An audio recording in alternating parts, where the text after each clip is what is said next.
আমার আজকের রেসিপি পটল চিংড়ি।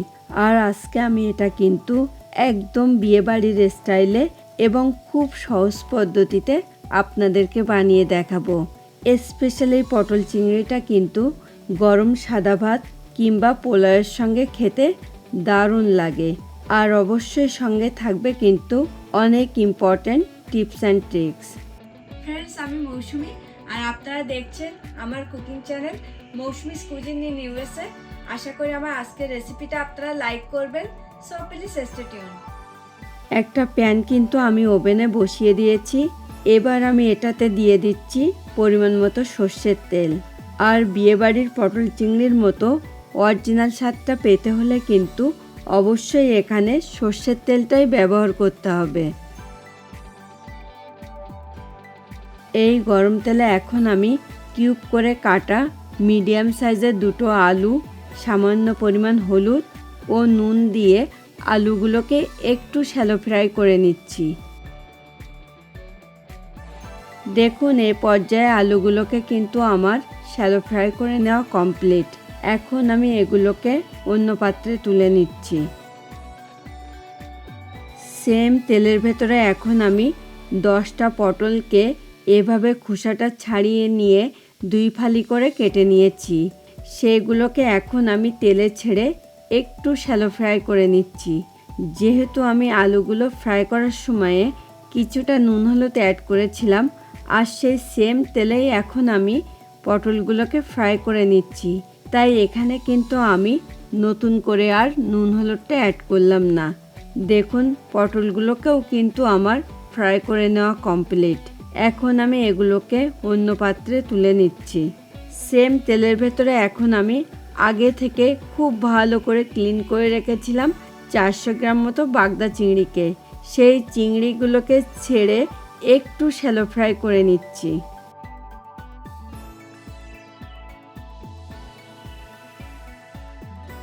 দেখুন, এই পর্যায়ে চিংড়িগুলোকেও কিন্তু আমার শ্যালো ফ্রাই করে নেওয়া কমপ্লিট। এখন আমি এগুলোকে অন্য পাত্রে তুলে নিচ্ছি। সেম তেলের ভেতরে এখন আমি ফোড়ন হিসেবে অ্যাড করছি 2টো গোটা শুকনো লঙ্কা, 2টো তেজপাতা, পরিমাণ মতো গোটা গরম মশলা ও হাফ টিস্পুন গোটা জিরে।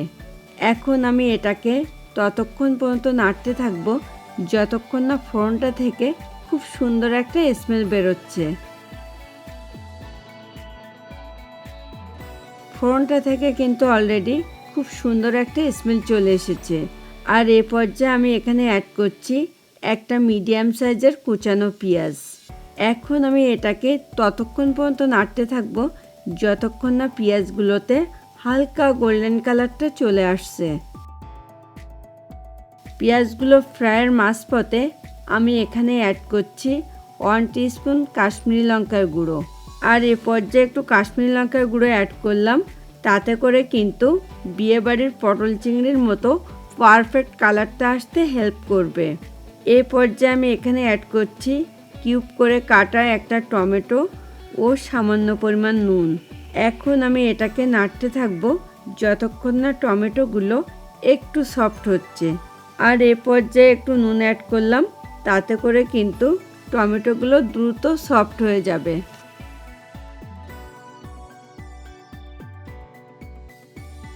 এখন আমি এখানে অ্যাড করছি 1 টিস্পুন আদা পেস্ট, 1 টিস্পুন রসুন পেস্ট, হাফ টিস্পুন জিরের গুঁড়ো, হাফ টিস্পুন ধনে গুঁড়ো, 1 টিস্পুন হলুদ গুঁড়ো, স্বাদ মতো নুন ও সামান্য পরিমাণ জল।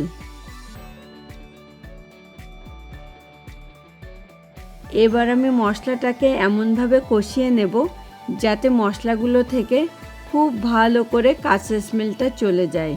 মশলাটাকে কিন্তু আমার খুব ভালো করে কষিয়ে নেওয়া কমপ্লিট। এই পর্যায়ে আমি এখানে অ্যাড করছি আগে থেকে ফ্রাই করে রাখা সেই আলু পটলগুলো।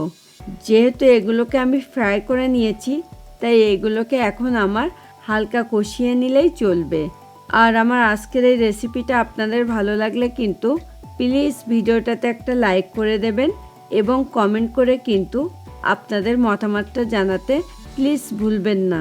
এটা কষানোর মাঝপথে আমি এখানে অ্যাড করছি 2 টেবিল স্পুন ফ্যাটানো ইয়োগার্ট, বা টক দই, 1 টেবিল স্পুন কাজু বাদাম পেস্ট ও 2 টেবিল স্পুন নারকেল কোড়া। আর আজকে আমি এই রেসিপিতে যতগুলো ইনগ্রিডিয়েন্টস ব্যবহার করেছি বা করব সেগুলোর একটাকেও কিন্তু স্কিপ করা চলবে না, যদি বিয়েবাড়ির পটল চিংড়ির মতো অরিজিনাল স্বাদটা পেতে চান। তবে অনেকে কিন্তু আবার নারকেল কোড়াটা লাইক করেন না, সেক্ষেত্রে নারকেল কোড়াটাকে স্কিপ করে যাবেন।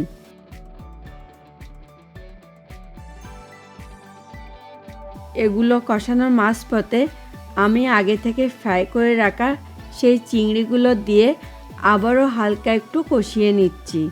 এই পর্যায়ে এটাকে কিন্তু আমার কষিয়ে নেওয়া কমপ্লিট। এখন আমি এখানে অ্যাড করছি পরিমাণ মতো জল ও 4টে কাঁচা লঙ্কা চেরা। আর আপনারা যেমন ঝাল খেতে পছন্দ করেন সেই বুঝে কিন্তু এখানে লঙ্কাটাকে একটু অ্যাডজাস্ট করে নেবেন।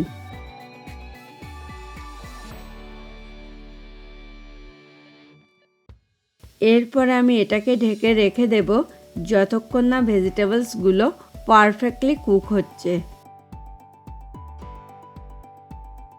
ভেজিটেবলসগুলো কিন্তু আমার পারফেক্টলি কুক হয়ে গেছে। আর এ পর্যায়ে আমি এখানে অ্যাড করছি হাফ টিস্পুন গরম মশলার গুঁড়ো। তবে আপনারা চাইলে কিন্তু এখানে একটু সুগার অ্যাড করতে পারেন, আমি অবশ্য করিনি, কেননা সুগারটা কিন্তু একেবারেই অপশনাল।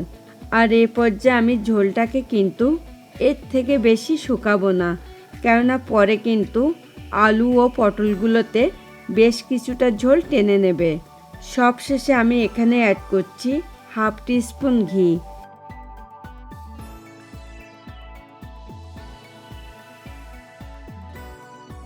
এখন আমি ওভেনটা অফ করে দিয়ে এটাকে স্ট্যান্ডিং টাইমে 5 মিনিট মতো ঢেকে রেখে দেব। দেখুন পটল চিংড়ির লুকসটা কিন্তু একদম বিয়েবাড়ির পটল চিংড়ির মতোই হয়েছে। আর টেস্টটা পারফেক্ট হয়েছে কিনা সেটা জানার জন্য কিন্তু অবশ্যই এটা বাড়িতে একবার ট্রাই করতে হবে। আর তাছাড়া পটল চিংড়িটা কিন্তু এখন আমার পরিবেশনের জন্য একদম রেডি টু গো। এখন আমি এটাকে সার্ভিং বলে তুলে নেব। ফ্রেন্ডস, আপনারা যারা প্রথম আমার চ্যানেলটাতে ভিজিট করছেন প্লিজ আমার চ্যানেলটাকে সাবস্ক্রাইব করুন। খুব তাড়াতাড়ি আবার দেখা হবে নতুন কোনো রেসিপি নিয়ে। Thanks for watching this video. Bye bye.